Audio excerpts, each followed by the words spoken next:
بسم اللہ الرحمن الرحیم۔ السلام علیکم ورحمۃ اللہ وبرکاتہ۔ یاجوج ماجوج کے متعلق روایات حدیث، قرآن سنت کی تصریحات سے اتنی بات تو بلا شبہ ثابت ہے کہ یاجوج ماجوج انسانوں ہی کی قوموں میں سے ہیں، عام انسانوں کی طرح نوح علیہ السلام کی اولاد میں سے ہیں، کیونکہ قرآن کریم کی نص صریح ہے وَجَعَلْنَا ذُرِّيَّتَهُ هُمُ الْبَاقِينَ، یعنی طوفان نوح علیہ السلام کے بعد جتنے انسان زمین پر باقی ہیں اور رہیں گے وہ سب حضرت نوح علیہ السلام کی اولاد میں ہوں گے۔ تاریخی واقعات، تاریخی روایات اس پر متفق ہیں کہ وہ یافس کی اولاد میں ہیں۔ ایک ضعیف حدیث سے بھی اس کی تائید ہوتی ہے۔ ان کے باقی حالات کے متعلق سب سے زیادہ تفصیلی اور صحیح حدیث حضرت نواس بن سمعان رضی اللہ تعالیٰ عنہ کی ہے، جس کو صحیح مسلم اور تمام مستند کتب حدیثیں جو کتاب ہیں نقل کیا گیا ہے، اور محدثین نے اس کو صحیح قرار دیا ہے۔ اس میں خروج دجال اور نزول عیسیٰ علیہ السلام، پھر خروج یا یاجوج ماجوج کی وغیرہ کی ہے پوری تفصیل مذکور ہے۔ اس پوری حدیث کا ترجمہ حسب ذیل ہے۔ حضرت نواس بن سمعان رضی اللہ تعالیٰ عنہ فرماتے ہیں کہ رسول اللہ صلی اللہ علیہ وسلم نے ایک دن صبح کے وقت دجال کا تذکرہ فرمایا، اور تذکرہ فرماتے ہوئے بعض باتیں اس کے متعلق ایسی فرمائی کہ جن سے اس کا حقیر و ذلیل ہونا معلوم ہوتا ہے، مثلاً یہ کہ وہ کانا ہے، اور بعض باتیں اس کے متعلق ایسی فرمائی کہ جن سے معلوم ہوتا تھا کہ اس کا فتنہ سخت اور عظیم ہے، مثلاً جنت اور دوزخ کا اس کے ساتھ ہونا، اور دوسرے خوارق عادات۔ آپ کے بیان سے ہم پر ایسا خوف طاری ہوا کہ گویا دجال کھجوروں کے جھنڈ میں ہے، یعنی قریب ہی موجود ہے۔ جب ہم شام کو حضور صلی اللہ علیہ وسلم کی خدمت میں حاضر ہوئے تو آپ نے ہمارے قلبی تاثرات کو بھانپ لیا اور پوچھا کہ تم نے کیا سمجھا؟ ہم نے عرض کیا کہ آپ نے دجال کا تذکرہ فرمایا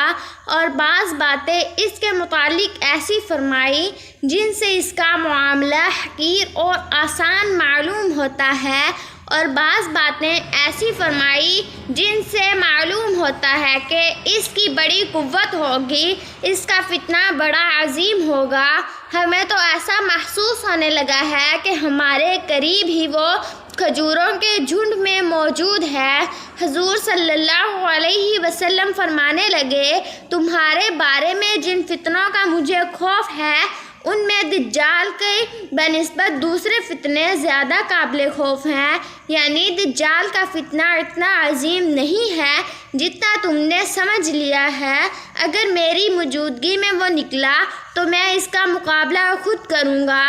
تمہیں اس کی فکر کی ضرورت نہیں ہے، اور اگر وہ میرے بعد آیا تو ہر شخص اپنی ہمت کے موافق اس کو مغلوب کرنے کی کوشش کرے گا۔ حق تعالیٰ میری غیر موجودگی میں ہر مسلمان کا ناصر و مددگار ہوگا۔ اس کی علامت یہ ہے کہ وہ نوجوان سخت بیچدار بالوں والا ہوگا، اس کی آنکھ اوپر کے ابھری ہوئی ہوگی اور دوسری آنکھ سے کانا ہے، جیسا کہ دوسری روایات میں ہے، اور اگر میں اس کی کبھی صورت میں اس کو کسی کے ساتھ تشبیہ دے سکتا ہوں تو وہ عبدالعزیٰ بن قطن ہے۔ یہ زمانہ جاہلیت میں بنو خزاعہ قبیلے کا ایک بدشکل شخص تھا۔ اگر تم میں سے کسی مسلمان کا دجال کے ساتھ سامنا ہو جائے تو اس کو چاہیے کہ وہ سورہ کہف کی ابتدائی آیات پڑھ لے، اس سے دجال کے فتنے سے محفوظ ہو جائے گا۔ دجال شام اور عراق کے درمیان سے نکلے گا اور ہر طرف فساد مچائے گا۔ اے اللہ کے بندو، اس کے مقابلے میں ثابت قدم رہنا۔ ہم نے عرض کیا کہ یا رسول اللہ، وہ زمین میں کس قدر مدت میں رہے گا؟ آپ نے فرمایا وہ 40 دن تک رہے گا، لیکن پہلا دن 1 سال کے برابر ہوگا اور دوسرا دن 1 ماہ کے برابر ہوگا اور تیسرا دن 1 ہفتے کے برابر ہوگا اور باقی دن عام دنوں کے برابر ہوں گے۔ ہم نے عرض کیا یا رسول اللہ، جو دن 1 سال کے برابر ہوگا، کیا ہم اس میں صرف 1 دن کی 5 نمازیں پڑھیں گے؟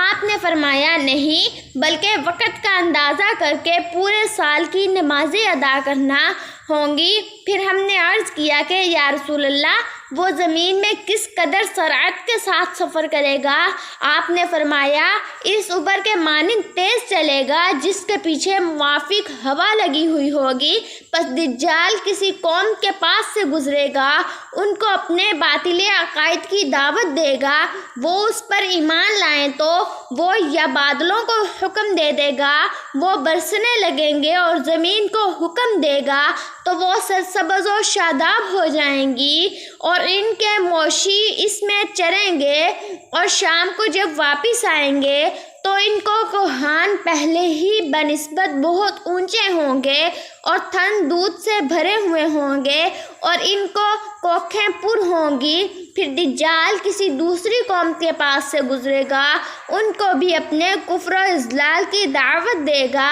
لیکن وہ اس کی بات کو رد کر دیں گے، وہ ان سے مایوس ہو کر چلا جائے گا، تو یہ مسلمان لوگ قحط سالی میں مبتلا ہو جائیں گے اور ان کے پاس کچھ مال نہ ہوگا اور ویران زمین کے پاس سے اس کا گزر ہوگا، تو وہ اس کو خطاب کرے گا اپنے خزانوں کو باہر لے، چنانچہ زمین کے خزانے اس کے پیچھے پیچھے ہوں گے، جیسا کہ شہد کی مکھیاں اپنے سردار کے پیچھے ہوتی ہیں۔ پھر دجال ایک آدمی کو بلائے گا جس کا شباب پورے زور و دور پر ہوگا، اس کو تلوار مار کر 2 ٹکڑے کر دے گا اور دونوں ٹکڑے اس قدر فاصلے پر کر دیے جائیں گے جس قدر تیر مارنے والے اور نشانہ کے درمیان فاصلہ ہوتا ہے۔ پھر وہ اس کو بلائے گا، وہ زندہ ہو کر دجال کی طرف اس فعل پر ہنستا ہوا روشن چہرے کے ساتھ آ جائے گا۔ در اثنا حق تعالیٰ حضرت عیسیٰ علیہ السلام کو نازل فرمائیں گے، چنانچہ وہ 2 رنگ دار چادریں پہنے ہوئے ہوں گے، مشک کی مشرق کی جانب سے سفیدی مینارہ پر اس طرح نزول فرمائیں گے کہ اپنے دونوں ہاتھوں کو فرشتوں کے پروں پر رکھے ہوئے ہوں گے۔ جب اپنے سر مبارک کو نیچے کریں گے تو اس سے پانی کے قطرات جھڑیں گے جیسے ابھی کوئی غسل کر کے آیا ہو، اور جب سر کو اوپر کریں گے تو اس وقت بھی پانی کے متفرق قطرات جو موتیوں کی طرح شفاف ہوں گے گریں گے۔ جس کافر کو آپ کے سانس کی ہوا پہنچے گی وہ وہی مر جائے گا، اور آپ کا سانس اس قدر دور تک پہنچے گا جس قدر آپ کی نگاہ جائے گی۔ حضرت عیسیٰ علیہ السلام دجال کو تلاش کریں گے یہاں تک کہ آپ اسے باب اللہ پر جا پکڑیں گے۔ یہ بستی اب بھی بیت المقدس کے قریب اسی نام سے موجود ہے، وہاں اس کو قتل کر دیں گے۔ پھر حضرت عیسیٰ علیہ السلام لوگوں کے پاس تشریف لائیں گے اور بطور شفقت کے ان کے چہروں پر ہاتھ پھیریں گے اور جنت میں اعلیٰ درجات کی ان کو خوشخبری سنائیں گے۔ حضرت عیسیٰ علیہ السلام ابھی اسی حال میں ہوں گے کہ حق تعالیٰ کا حکم ہوگا کہ میں اپنے بندوں میں ایسے لوگوں کو نکالوں گا جن کے مقابلہ کی کسی کو طاقت نہیں ہے۔ آپ مسلمانوں کو جمع کر کے کوہ طور پر لے جائیں۔ چنانچہ عیسیٰ علیہ السلام ایسا ہی کریں گے اور حق تعالیٰ یاجوج ماجوج کو کھول دیں گے۔ تو وہ سرعت سیر کے سبب ہر بلندی سے پھسلتے ہوئے دکھائی دیں گے۔ ان میں سے پہلے لوگ بحیرہ طبریہ سے گزریں گے اور اس کا سب پانی پی کر ایسا کر دیں گے۔ جب ان میں سے دوسرے لوگ اس بحیرہ سے گزریں گے تو دریا کی جگہ کو خشک دیکھ کر کہیں گے کہ کبھی یہاں پانی ہوگا ہی نہیں۔ حضرت عیسیٰ علیہ السلام اور ان کے رفقا کوہ طور پر پناہ لیں گے اور دوسرے مسلمان اپنے قلعوں اور محفوظ جگہوں میں پناہ لیں گے۔ کھانے پینے کا سامان ساتھ ہوگا مگر وہ کم پڑ جائے گا تو ایک بیل کے سر کو 100 دینار سے بہتر سمجھا جائے گا۔ حضرت عیسیٰ علیہ السلام اور دوسرے مسلمان اپنی تکلیف دفع کرنے کے لیے حق تعالیٰ سے دعا کریں گے کہ حق تعالیٰ قبول فرمائیں اور ان پر بواقعی صورت میں ایک بیماری بھیجیں اور یاجوج ماجوج تھوڑی دیر میں سب کے سب مر جائیں گے۔ پھر حضرت عیسیٰ علیہ السلام اور ان کے ساتھی کوہ طور سے نیچے آئیں گے تو دیکھیں گے کہ زمین میں ایک بالشتہ جگہ بھی ان کی لاشوں سے خالی نہیں اور لاشوں کے سڑنے کی وجہ سے سخت تعفن پھیلا ہوا ہوگا۔ اس کیفیت کو دیکھ کر دوبارہ حضرت عیسیٰ علیہ السلام اور ان کے ساتھی حق تعالیٰ سے دعا کریں گے کہ یہ مصیبت بھی دفع ہو جائے۔ حق تعالیٰ قبول فرمائیں گے اور بہت بھاری بھرکم پرندوں کو بھیجیں گے جن کی گردنیں اونٹ کے کوہان کے برابر اور اس کی گردن کے مانند ہوگی۔ وہ ان کی لاشوں کو اٹھا کر جہاں اللہ کی مرضی ہوگی وہاں پھینک دیں گے۔ بعض روایات میں آتا ہے کہ دریا میں ڈالیں گے، پھر حق تعالیٰ بارش برسائیں گے۔ کوئی شہر اور جنگل ایسا نہ ہوگا جہاں بارش نہ ہوئی ہوگی۔ ساری زمین دھل جائے گی اور شیشے کی مانند صاف ہو جائے گی۔ پھر حق تعالیٰ زمین کو حکم دیں گے کہ اپنے پیٹ سے پھلوں اور پھولوں کو اگا دے اور اثرف نو اپنی برکات کو ظاہر کر دے، پھر سے اپنی برکات کو ظاہر کر دے۔ چنانچہ ایسا ہی ہوگا اور اس قدر برکت ظاہر ہوگی کہ ایک انار ایک جماعت کے کھانے کے لیے کافی کر دیں گے اور لوگ اس کے چھلکے کی چھتری بنا کر سایہ حاصل کریں گے۔ اور دودھ میں اس قدر برکت ہوگی کہ ایک اونٹنی کا دودھ ایک بہت بڑی جماعت کے لیے کافی ہوگا اور ایک گائے کا دودھ ایک قبیلے کے سب لوگوں کو کافی ہوگا اور ایک بکری کا دودھ پوری برادری کو کافی ہو جائے گا۔ یہ غیر معمولی برکات اور امن و امان کا زمانہ 40 سال رہنے کے بعد جب قیامت کا وقت آ جائے گا تو اس وقت حق تعالیٰ ایک خوشگوار ہوا چلائیں گے جس کی وجہ سے سب مسلمانوں کی بغلوں کے نیچے ایک خاص بیماری ظاہر ہو جائے گی اور سب کے سب وفات پا جائیں گے اور باقی صرف شریر و کفار رہ جائیں گے جو زمین پر کھلم کھلا حرام کاری جانوروں کی طرح کریں گے۔ ایسے ہی لوگوں پر قیامت آئے گی۔ اور حضرت عبد الرحمن بن یزید کی روایت ہے کہ یاجوج ماجوج کے قصے کی زیادہ تفصیل آئی ہے۔ وہ یہ کہ بحیرہ طبریہ سے گزرنے کے بعد یاجوج ماجوج بیت المقدس کے پہاڑوں میں سے ایک پہاڑ جبل القمر میں چڑھ جائیں گے اور کہیں گے کہ ہم نے زمین والوں کو سب کو قتل کر دیا ہے، لو اب ہم آسمان والوں کا خاتمہ کریں گے۔ چنانچہ وہ اپنے تیر آسمان کی طرف پھینکیں گے اور وہ تیر حق تعالیٰ کے حکم سے خون آلود ہو کر ان کی طرف واپس آئیں گے تاکہ وہ احمق بے سمجھ یہ سمجھ کر خوش ہوں کہ آسمان والوں کا بھی خاتمہ کر دیا۔ اور دجال کے قصے میں حضرت ابو سعید خدری رضی اللہ تعالیٰ عنہ کی روایت میں یہ اضافہ بھی ہے کہ دجال مدینہ منورہ سے دور رہے گا اور مدینہ کے راستوں پر بھی اس کا آنا ممکن نہ ہوگا، تو وہ مدینہ کے قریب ایک شور زمین کی طرف آئے گا۔ اس وقت ایک آدمی دجال کے پاس آئے گا اور وہ آدمی اس وقت کے بہترین لوگوں میں سے ہوگا اور اس کو خطاب کر کے کہے گا کہ میں یقین سے کہہ سکتا ہوں کہ تو ہی دجال ہے جس کی ہمیں رسول اللہ صلی اللہ علیہ وسلم نے خبر دی تھی۔ یہ سن کر دجال کہنے لگا لوگوں مجھے یہ بتلاؤ کہ اگر میں اس آدمی کو قتل کر دوں اور پھر اسے زندہ کر دوں تو میرے خدا نے شک کروں گا کہ وہ جواب دیں گے نہیں، چنانچہ وہ اس آدمی کو قتل کرے گا اور پھر اس کو زندہ کرے گا تو وہ دجال کو کہے گا اب مجھے تیرے دجال ہونے کا پہلے سے زیادہ یقین ہو گیا ہے۔ دجال اس کو دوبارہ قتل کرنے کا ارادہ کرے گا لیکن وہ اس پر قادر نہ ہو سکے گا۔ صحیح بخاری مسلم میں حضرت ابو سعید خدری رضی اللہ تعالیٰ عنہ سے روایت ہے کہ رسول اللہ صلی اللہ علیہ وسلم نے فرمایا کہ قیامت کے روز اللہ تعالیٰ حضرت آدم علیہ السلام سے فرمائیں گے کہ آپ اپنی ذریت میں سے بعض النار یعنی جہنمی لوگ اٹھائیں۔ وہ عرض کریں گے اے رب وہ کون ہے؟ تو حکم ہوگا ہر 1000 میں سے 999 جہنمی ہیں، صرف ایک جنتی ہے۔ صحابہ کرام سہم گئے اور دریافت کیا کہ یا رسول اللہ ہم میں سے ایک جنتی کون سا ہوگا؟ آپ نے فرمایا غم نہ کرو کیونکہ یہ 999 جہنمی تم میں سے ایک اور یاجوج ماجوج میں سے 1000 کی نسبت سے ہوں گے۔ اور مستدرک حاکم میں حضرت عبداللہ بن عمر سے روایت ہے کہ رسول اللہ صلی اللہ علیہ وسلم نے فرمایا اللہ تعالیٰ نے تمام انسانوں کے 10 حصے کیے، ان میں سے 9 حصے یاجوج ماجوج کے ہیں اور باقی 1 حصہ جو ہے وہ ساری دنیا کے لیے ہے۔ ابن کثیر نے البدایہ الہانیہ میں ان روایت کو ذکر کر کے لکھا ہے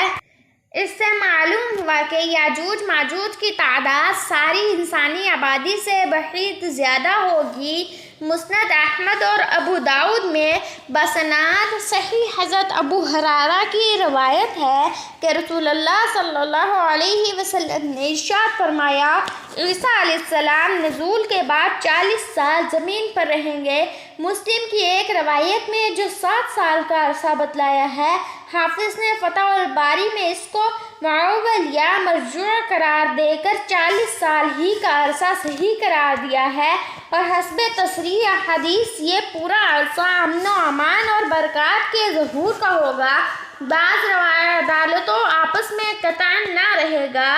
کبھی 2 آدمیوں میں کوئی جھگڑا یا عداوت نہیں ہوگی۔ بخاری نے حضرت ابو سعید خدری رضی اللہ تعالیٰ عنہ سے روایت کیا ہے کہ رسول اللہ صلی اللہ علیہ وسلم نے فرمایا کہ بیت اللہ کا حج و عمرہ خروج یا ماجوج اور ماجوج کی قوم کے بعد بھی جاری رہے گا۔ بخاری مسلم نے حضرت زینب بنت حجش ام المومنین سے روایت کیا ہے کہ رسول اللہ صلی اللہ علیہ وسلم ایک روز نیند سے ایسی حالت میں بیدار ہوئے کہ چہرہ مبارک سرخ ہو رہا تھا اور آپ کی زبان مبارک پر یہ جملے تھے لا الہ الا اللہ ویل للعربی، اللہ کے سوا کوئی معبود نہیں، خرابی ہے، من شر قد اقترب فتح اليوم، عرب کی اس شر سے جو قریب آ چکا ہے، من ردم یاجوجی و ماجوجی مثلی، آج کے دن یاجوج ماجوج کی روم یعنی ہذہ وحل کا تصعید صد میں اتنا سوراخ کھل گیا ہے، اور آپ نے عقد التسعین یعنی انگوٹھے اور انگشت شہادت کو ملا کر حلقہ بنا کر دکھلایا۔ ام المومنین فرماتی ہیں کہ اس ارشاد پر ہم نے عرض کیا کہ یا رسول اللہ کیا ہم ایسے حال میں ہلاک ہو سکتے ہیں جب کہ ہمارے اندر صالحین موجود ہوں؟ آپ نے فرمایا ہاں ہلاک ہو سکتے ہیں جب کہ خبث یعنی شر کی کثرت ہو جائے۔ مسند فی الصحیحین عن ابی ہریرہ قذافی فی البدیعۃ، مسند احمد ترمذی ابن جامع نے حضرت ابو ہریرہ کی روایت سے نقل کیا ہے کہ رسول اللہ صلی اللہ علیہ وسلم نے فرمایا کہ یاجوج ماجوج ہر روز سد ذوالقرنین کو کھودتے ہیں یہاں تک کہ اس آہنی دیوار کے آخری حصے تک اتنے قریب پہنچ جاتے ہیں کہ دوسری طرف کی روشنی نظر آنے لگے، مگر یہ کہہ کر لوٹ جاتے ہیں کہ باقی کل کھود کر پار کر دیں گے، مگر اللہ تعالیٰ اس کو پھر ویسا ہی مضبوط درست کر دیتے ہیں اور اگلے روز پھر نئی محنت اس کو کھودنے میں کرتے ہیں۔ یہ سلسلہ کھودنے میں محنت کا اور پھر من جانب اللہ اس کی درستی کا اس وقت تک چلتا رہے گا جس وقت تک یاجوج ماجوج کو بند رکھنے کا ان کو ارادہ کیا جائے گا، تب تک یہ سلسلہ چلتا رہے گا۔ اور جب اللہ تعالیٰ ان کو کھولنے کا ارادہ فرمائیں گے تو اس روز جب محنت کر کے آخری حد میں پہنچائیں گے، اس دن یوں کہیں گے کہ اگر اللہ نے چاہا تو ہم کل اس کو پار کر لیں گے۔ اللہ کے نام اور اس کی مشیت پر موقوف رکھنے سے آج توفیق ہو جائے گی تو اگلے روز دیوار کا باقی مانند حصہ اپنی حالت پر ملے گا اور وہ اس کو توڑ کر پار کر لیں گے۔ ترمذی نے اس روایت کو بسند ابی عوانہ عن قتادہ عن ابی رافع عن ابی ہریرہ نقل کر کے فرمایا ہے۔ ابن کثیر نے اپنی تفسیر میں اس روایت کو نقل فرمایا ہے۔ اسناد اس کی جیدی اور قوی ہے، لیکن حضرت ابو ہریرہ سے اس کو مرفوع کرنے یا اس کو رسول اللہ صلی اللہ علیہ وسلم کی طرف منسوب کر کے ایک نکارت و اجنبیت معلوم ہوتی ہے۔ اور ابن کثیر نے البدایہ والنہایہ ہے کہ اس حدیث کے متعلق فرمایا،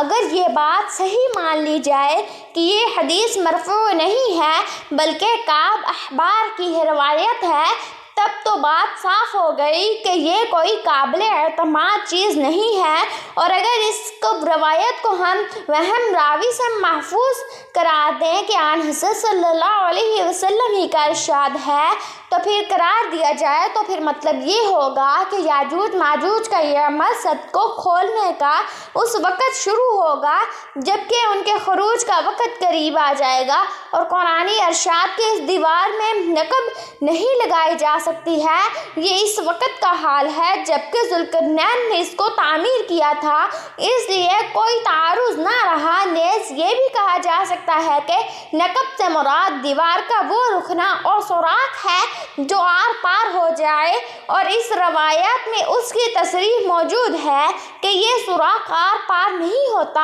حافظ ابن حجر نے فتح الباری میں اس حدیث کو عبد بن حمید اور ابن حبان کے حوالے سے بھی نقل کر کے کہا ہے کہ ان سب کی روایات حضرت قتادہ سے ہیں، اور ان میں سے بعض کی سند کے رجال صحیح بخاری کے رجال سے ہیں، اور حدیث کے مرفوع قرار دینے پر بھی کوئی شبہ نہیں کیا۔ اور بحوالہ ابن عربی بیان کیا ہے کہ اس حدیث میں 3 آیات الہیہ یعنی معجزات ہیں۔ اول یہ کہ اللہ تعالیٰ نے ان کے ذہنوں کو اس طرف متوجہ نہیں ہونے دیا کہ سد کو کھودنے کا کام رات دن مسلسل جاری رکھیں، ورنہ اتنی بڑی قوم کے لیے کیا مشکل تھا کہ دن اور رات کی ڈیوٹیاں الگ الگ مقرر کر لیتے۔ دوسرے، ان کو ذہنوں کو اس طرف سے پھیر دیا اس کو سد اور اوپر چڑھنے کی کوشش کریں، اس کے لیے آلات سے مدد لیں، حالانکہ وہب بن منبع کی روایت سے ہے۔ یہ بھی معلوم ہو جاتا ہے کہ یہ لوگ صاحب زراعت و صنعت ہیں، ہر طرح کے آلات رکھتے ہیں، ان کی زمین میں درخت بھی مختلف قسم کے ہیں، کوئی مشکل کام نہ تھا کہ اوپر چڑھنے کے ذرائع وسائل پیدا کر لیتے۔ تیسرا یہ کہ ساری مدت میں ان کے دل میں یہ بات نہ آئے کہ انشاءاللہ کہہ لیں، صرف اس وقت یہ کلمہ ان کی زبان پر جاری ہوگا جب ان کے نکلنے کا وقت مقرر آ جائے گا۔ ابن عربی نے فرمایا، اس حدیث سے یہ بھی معلوم ہوتا ہے کہ یاجوج ماجوج میں کچھ لوگ ایسے بھی ہیں جو اللہ کے وجود اور اس کی معیشت و ارادے کو مانتے ہیں، اور یہ بھی ممکن ہے کہ بغیر کسی عقیدے کے ہی ان کی زبان پر اللہ تعالیٰ کا یہ کلمہ جاری کر دیں اور اس کی برکت سے ان کا کام بن جائے۔ الشاۃ صعید للمعید، مگر ظاہری یہی ہے کہ ان کے پاس انبیاء علیہ السلام کی دعوت پہنچ چکی ہے، ورنہ قرآنی کے مطابق ان کو جہنم کا عذاب نہ ہونا چاہیے۔ وما كنا معذبین حتی نبعث رسولا، معلوم ہوا کہ دعوت ایمان ان کو بھی پہنچی ہے، مگر یہ لوگ کفر پر جمے رہے۔ ان میں سے کچھ لوگ ایسے بھی ہوں گے جو اللہ تعالیٰ کے وجود اور اس کے ارادے و معیشت کے قائل ہوں گے، اگرچہ صرف اتنا عقیدہ ایمان کے لیے کافی نہیں جب تک کہ رسالت اور آخرت پر ایمان نہ ہو۔ بہرحال انشاءاللہ کا کلمہ کہنا باوجود کفر کے بھی بعید نہیں ہے۔